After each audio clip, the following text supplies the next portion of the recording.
Welcome to Kitchen Table Conversations, a series of short and shareable conversation starters for those of us who have or love and support people with a complicated and beautiful brain.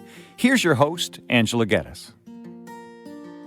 Hi, everyone, and thanks for tuning in to another edition of Kitchen Table Conversations. I learned a couple of new words over the last couple of weeks, and I thought that I would share them with you because they really do speak to the theme this month of mental health awareness and, just ways that we can promote our own mental wellness. So the two words that I want to share with you today, I'll start with Freudenfreude. And I have to be honest with you, I get a little anxious trying to say words that are really difficult to pronounce, especially when they're not in my common language. I feel like I'm trying to pretend to be something that I'm not, and it's really not a comfortable place for me. I would never be able to be an actor or an actress because I just can't pretend very well. So that's another conversation altogether. But this word actually means finding pleasure in another person's good fortune. So it's a relatively new-ish term that's been used to counter or to be the opposite of Schadenfreude, which means rejoicing or taking fun in or getting pleasure out of another person's misfortune. So obviously that's not what we're working towards, but I think that is the reality for some people.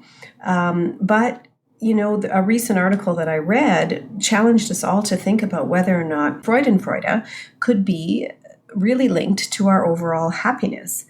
So finding pleasure in when, someone else is doing something really, really well. So even if, for example, you just failed the nursing exam, but your best friend passed it. So you can feel more than one emotion at the same time. You can still feel sadness that you didn't pass, but you can feel real happiness for somebody who's really close to you, who's succeeding. But I think a lot of people, especially in our world of social media, I think it's pretty commonplace for people to be looking at Facebook and seeing what everybody else in the world is doing seemingly so much better than what we are. And so you can see how you can really kind of spiral or go down a pretty negative path. But I think that people get a little bit confused by that little pang in their tummy that they feel, maybe a little pang of jealousy or a little pang of envy when they see somebody doing well. But that doesn't mean that you're not necessarily happy for the other person, but that feeling that you get in your tummy also is an awareness of maybe a piece of your world that needs to be nurtured. So whether or not you can afford a vacation, but maybe there's something you can do that could give you that vacation feel, or what is it that you're needing that would provide some of the elements of a vacation. So again, sometimes we get confused about how we're supposed to respond to some of the feelings that we have. So I think it is perfectly natural for people to feel when they see somebody doing something really, really well, to feel like, oh, I kind of wish I could be doing something like that. And also feel very, very happy for the other person.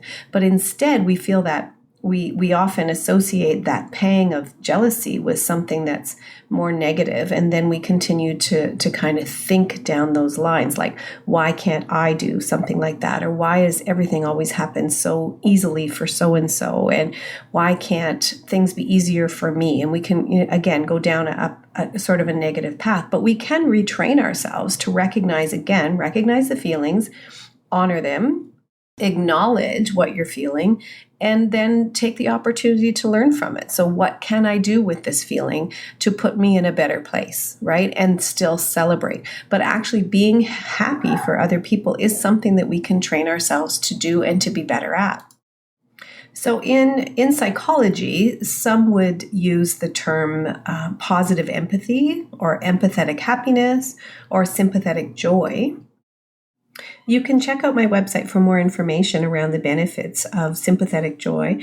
But according to Dr. Judd Brewer, who's a neuroscientist and director of research at Brown's University Mindfulness Center, he says that sympathetic joy is likely good for us based on how similar it is to mindfulness exercises that are designed to help us cope with anxiety and depression, for example.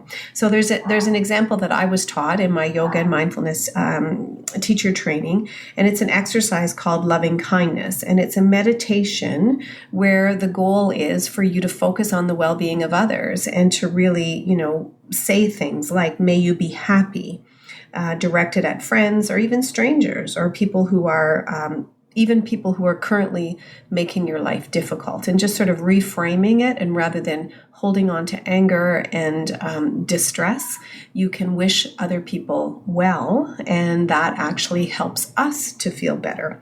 And practicing loving kindness, he says, is about the experience of expansion. And because we're not turning away or closing down or just protecting ourselves, we're actually opening ourselves up and sharing loving thoughts.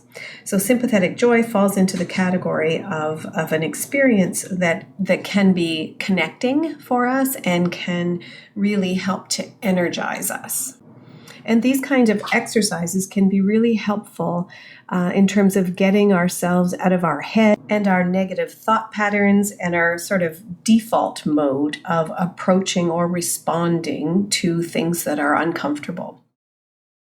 Being a little more intentional with our thoughts and our approaches can help us to get out of the typical thought grooves or our, kind of busy brain and our tendency to kind of overthink or stay stuck on things that lead to symptoms of anxiety potentially, and feelings and thoughts that are kind of hard for us to control, the ones that sort of keep us up at night or keep us distracted throughout the day and generally uncomfortable.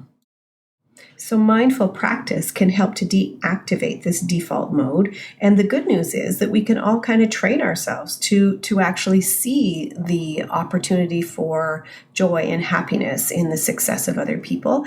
And that can really, again, lead to our own overall well-being.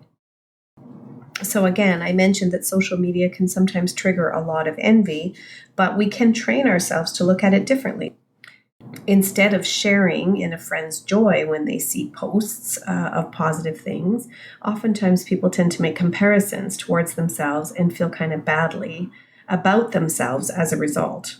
But instead of that, we can kind of, bounce that off of a feeling of self-compassion and realize that other people's circumstances don't necessarily reflect on us, and that we can experience, two emotions at the same time. And we can redirect our focus to sharing positive emotions and being happy that our friends or our loved ones are happy too. So again, in the spirit of mental wellness, this is another opportunity for us to challenge the way we think about certain things and to do things differently in order to create more joy for ourselves and to experience it collectively. And I think that it is especially important because the research does suggest that empathy in our Western cultures is kind of on the wane. We do have more individualistic cultures, and we don't seem to have as much empathy for others as we maybe should.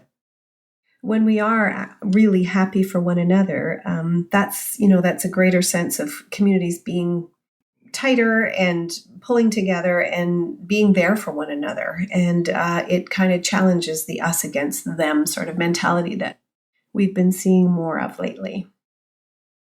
So challenging our tendencies to be a little bit jealous or a little bit envious or a little less happy when other people are successful might seem like a big task, but actually, it just involves sort of challenging our thoughts and being a little bit more intentional and recognizing, paying attention to how the emotions make us feel and what we can actually learn from them. But I think it's really important too to, feelings are things that we can't necessarily control. When we get those butterflies in our tummy or our heart starts to race because we're nervous about something, those are feelings that really we can't control. But our responses and our thoughts that accompany the feelings, that's where the opportunity is.